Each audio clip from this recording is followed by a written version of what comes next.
Hello students, welcome back. You are watching Edu Online, a channel for mathematics and information technology. आज हम इस video में discuss करेंगे question number 2 of exercise 9.1 and the chapter name is application of trigonometry. Question number 1 पर हम पहले ही discuss कर चुके हैं. अगर आपको वह वीडियो नहीं देखी है आप देखना चाहते हैं तो उसका लिंक आपको आई टैग डिस्क्रिप्शन में मिल जाएगा. तो आइए शुरू करते हैं.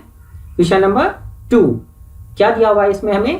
A tree breaks due to storm and the broken part bends so that the top of the tree touch the ground making an angle 30 degree with it. Means कोई एक tree है जो कि स्टोन के कारण टूट गया है और टूटने के बाद उसकी जो टॉप है वो ग्राउंड से टच हो गई है और ग्राउंड से टच होने पर वो कितना एंगल बना रही है 30 डिग्री बना रही है. अगर हम इसकी इमेजिन करें तो इस तरह का कोई पेड़ होगा जो कि बीच में से टूट गया होगा और उसकी जो टॉप है वो ग्राउंड से टच हो रही होगी. तो ये जो एंगल बना रही है हमें दिया हुआ है 30 डिग्री. और आगे क्या दिया हुआ है हमें. The distance between the foot of the tree to the point where the top touch the ground is 8 metre. और ये जो पॉइंट टॉप का जो पॉइंट है आपका ट्री का जो टॉप पॉइंट है वो जहां पर ग्राउंड को टच कर रहा है उस पॉइंट की डिस्टेंस इस ट्री के फुट से हमें कितनी दी गई है 8 मीटर दी गई है. तो हमें क्या कैलकुलेट करना है. Find the height of the tree. अब देखिए हाइट ऑफ द ट्री हमें पता करना है तो इसमें ये दोनों पार्ट पता करने पड़ेंगे, यहां से यहां तक भी और यहां से यहां तक भी. अगर आप देखें यहां पर तो आपको कुछ बनता हुआ दिखाई दे रहा है. यहां पर yes we can draw a right triangle here. यहां पर हम एक राइट ट्रायंगल बना सकते हैं. अब देखिए इसमें कुछ बच्चे कह सकते हैं ये एंगल 90 होगा या नहीं होगा. तो ये आपको क्या करना है अज्यूम करके चलना. जितने भी हमारे ट्री होंगे, पोल होंगे, बिल्डिंग्स होंगी, वट एवर द थिंग जो भी खड़ी होंगी वो सीधी वर्टिकल होंगी.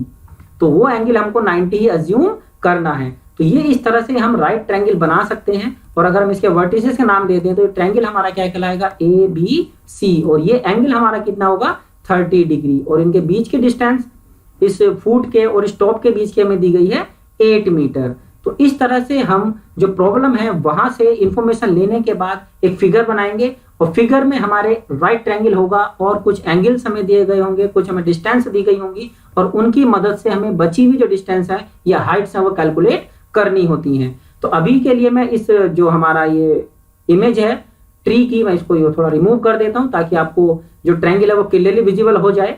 तो इस तरह का ट्रायंगल हम इस इंफॉर्मेशन से बना सकते हैं. अब हमें हाइट ऑफ द ट्री पता करनी है तो मतलब इस ट्रायंगल की AB और BC दोनों साइड को कैलकुलेट करना होगा और फिर उनका सम करना होगा, तब हमें total height of the tree मिलेगी. प्रीवियस प्रॉब्लम में हमें केवल एक ही साइड पता करनी थी, यहां पर हमें दोनों साइड पता करनी है. तो कैसे करेंगे. देखिए इस ट्रायंगल में जो एंगल हमें दिया गया है वो एंगल C है दैट इज 30 डिग्री. तो इस एंगल के रेस्पेक्ट में अगर हम देखें तो जो साइड हमें दी गई है वो क्या है बेस है. ये AC क्या है बेस है. और हमें इसका परपेंडिकुलर भी कैलकुलेट करना है और हाइपोटेनियस भी कैलकुलेट करना है. तो अब हमारी मर्जी है चाहे हम पहले AB को कैलकुलेट करें या BC को कैलकुलेट करें. तो सबसे पहले तो हम जो हमने यहाँ पर ये पार्ट्स माने उसको लिख लेते हैं. Let AB and BC are broken parts of the tree. अपनी फिगर को हमें अपनी प्रॉब्लम से जोड़ना है, बताना है कि फिगर में जो पार्ट दिखाए गए हैं वो क्या क्या है, कौन बिल्डिंग है, कौन पोल है, कौन आपकी जो रोप है, जैसे प्रीवियस प्रॉब्लम में थी हमने वहां पर भी लिखा था. तो ये आपको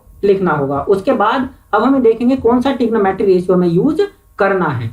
तो अभी सबसे पहले हम कैलकुलेट करेंगे AB. तो AB इस एंगल के रेस्पेक्ट में क्या है परपेंडिकुलर है और जो साइड हमें दी गई है वह क्या है वह बेस है. तो परपेंडिकुलर और बेस में कौन सा ट्रिग्नोमेट्री रेशियो होता है बताइए मुझे. Yes very good. कौन सा होता है 10. तो हम यूज करेंगे ट्रायंगल ABC में tan 30 that is equal to AB upon AC means perpendicular upon base. और tan 30 की वैल्यू क्या होती है दैट इज 1 अपॉन √3. और AB हमें कैलकुलेट करना है तो AB को हमने ऐसे ही यहाँ पर रखा. और AC क्या हमें पता है यस दैट इज 8 मीटर. इसीलिए हमने tan को यूज किया था क्योंकि जो साइड हमें पता करनी है और जो हमें पता है उन्हीं दोनों के बीच का ट्रिग्नोमेट्री रेशियो हमें लेना होता है. अब यहाँ पर हम क्रॉस मल्टीप्लाई करेंगे तो AB की वैल्यू हमें मिल जाएगी 8 अपॉन √3 मीटर. एक पार्ट हमें पता चल गया. अब हमें दूसरा पार्ट पता करना है. दूसरा पार्ट हमारा क्या है. अब देखिए उसको पता करने के लिए एक बार फिर से फिगर पर जाते हैं हम. अब हमारे पास बहुत सारे रास्ते हैं. जैसे कि अगर हम दो साइड पता हो किसी राइट ट्रायंगल की तो हम पाइथागोरस थ्योरम से तीसरी साइड पता कर सकते हैं. तो हम BC चाहे तो पाइथागोरस थ्योरम से पता कर लें. लेकिन चूंकि हमने अभी नई चीज सीखी ट्रिग्नोमेट्री रेशियो और ये ज्यादा उससे आसान है, उसमें स्क्वायर रूट वगैरह आपको करने पड़ेंगे और यहाँ पर आपको ऐसा करने की आवश्यकता नहीं होगी. अगर ट्रिग्नोमेट्री रेशियोज की मदद से कैलकुलेट करना चाहते हैं तो अभी आपके पास दो रास्ते हैं. अब आपके पास दो साइड है ए बी और ए सी, मतलब परपेंडिकुलर भी है और बेस भी है, और आपको हाइपोटेनस पता करना है। तो चाहे तो आप ट्रिग्नोमेट्री रेशियो वो यूज करें जो परपेंडिकुलर और हाइपोटेनस में होता है, चाहे वो यूज करें जो बेस और हाइपोटेनस में होता है। तो परपेंडिकुलर और हाइपोटेनस में कौन सा होता है साइन, और बेस और हाइपोटेनस में कौन सा होता है कोस। तो जो साइड हमें दी गई थी हम उसी का यूज करेंगे। हम कौन सी साइड का यूज करेंगे, बेस का यूज करेंगे, और हाइपोटेनस हमें कैलकुलेट करना है तो कोस हम यूज करेंगे। Cos 30 is equal to A B upon B C. Cos 30 की वैल्यू यहाँ पर रखेंगे, ए बी की वैल्यू यहाँ पर रखेंगे, फिर से क्रॉस मल्टीप्लाई करेंगे तो बी सी की वैल्यू हमें मिल जाएगी 16 अपॉन √3।